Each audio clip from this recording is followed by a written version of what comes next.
विचार कसा होऊ शकतो? आपण काय बोलताय हे बघा, आपण असं एक गोष्ट लक्षात घ्या, आपण कोणाबद्दल बोलताय तर थोडंसं भान ठेवा.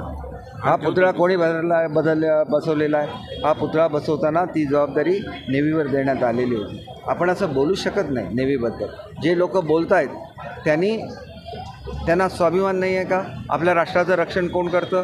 आपल्या समुद्रकिनाऱ्यांचं रक्षण कोण करतं? नेव्ही करत असते.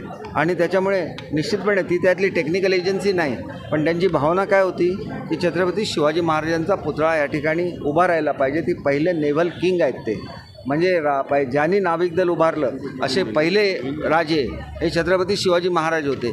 नेव्हीला अभिमान आहे, आम्हाला सगळ्यांना अभिमान आहे. आपण सगळ्यांनी मिळून असं बघितलं पाहिजे की आम्ही एकत्र काम केलं पाहिजे. असं कोणावर दोषारोप करण्याचं काम करता कामा नये, कारण याच्यामागची भावना लक्षात घेतली पाहिजे. करताना जर दोष त्याच्यामध्ये राहिलेले असतील तर त्यांना निश्चितपणे सजा होईल. परंतु हे एन्क्वायरी कमिटीसुद्धा करत असताना नेव्हीचे अधिकारीसुद्धा त्याच्यामध्ये आहेत. त्याच्यामुळे सत्य बाहेर पडेल. नेव्हीबद्दल आम्हाला अभिमान आहे, तुम्हाला अभिमान आहे, आणि छत्रपती शिवाजी महाराज ते आपले दैवत आहेत. त्याच्यामुळे त्यांच्याबद्दल तर आपल्याला नेहमीच आदर आणि परम आदर असणार.